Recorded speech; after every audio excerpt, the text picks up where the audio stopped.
House Bill 1093 added some new training requirements for SROs.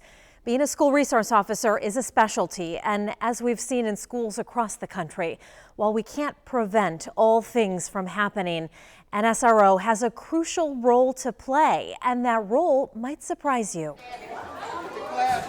It's passing period at Jefferson Traditional School in South Bend, and it is wild.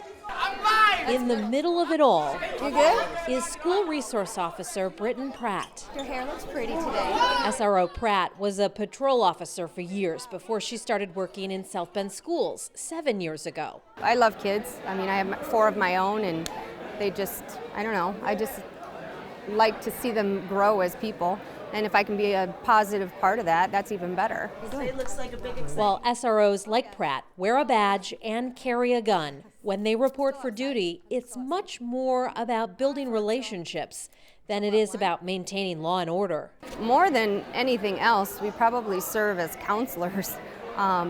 You know, the kids just come and talk to you about their problems, or, you know, hey, I have a problem with another student, or sometimes family problems, and they just want to talk to somebody, or they just want to calm down and have a safe place to go just to collect themselves, and they know that our door is always open for that, and they feel comfortable talking to us. Most days that means walking the halls and spending time with students. You guys good? Why aren't you eating? It's something Adams High School SRO Antoine Jones does as well. I would say 98% of what we're doing is trying to establish relationships with the students we have in our communities. Jones is also a football and track coach. What's up, man? Did you miss me? While most days look like this. You need an extra teammate? Because I'm really good.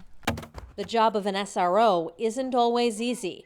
Pratt and Jones were both responding officers in January when a student was stabbed inside a second-floor bathroom at Adams. We had people texting me, students texting me, giving us information. It just pulls at your heartstrings that can happen, and within the school, and that these kids are just so caught up and angry at some points that they would choose to do things like that. The victim in that case is still recovering. The suspect, a 15-year-old, is in a transitional program.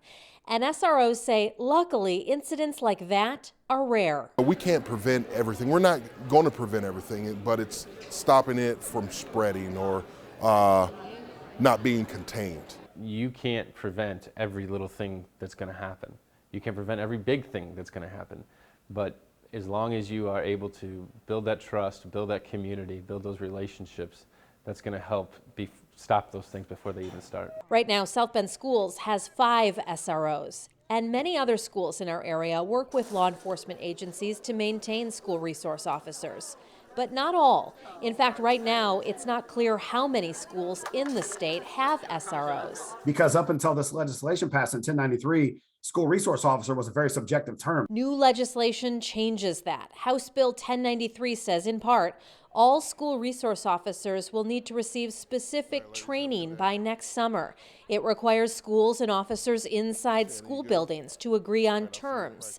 And it will make more clear which schools in the state have SROs. If you're working around kids in the school during a school day, you are a school resource officer. So by closing that loophole with the legislation, we will be able to get a definitive number in the near future of how many SROs there are working in schools in Indiana. President of the Indiana School Resource Officers Association, Chase Lyday, says the new law sets a baseline for SROs.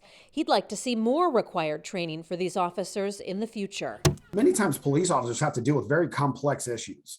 In schools, that can even be compounded when you add in adolescent brain development. SROs Pratt and Jones know all about that.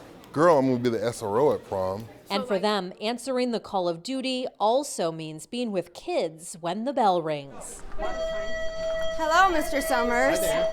Most schools that have SROs contract with the local police agency. In South Bend, the school district and South Bend Police share the cost. SROs are trained to spot trauma and stress, and they're trained to educate students about public safety. They're meant also to be mentors. I've put more information on our website about how some of our local schools maintain, train, and support SROs. In the studio, Kristen Bean, WSBT 22 News.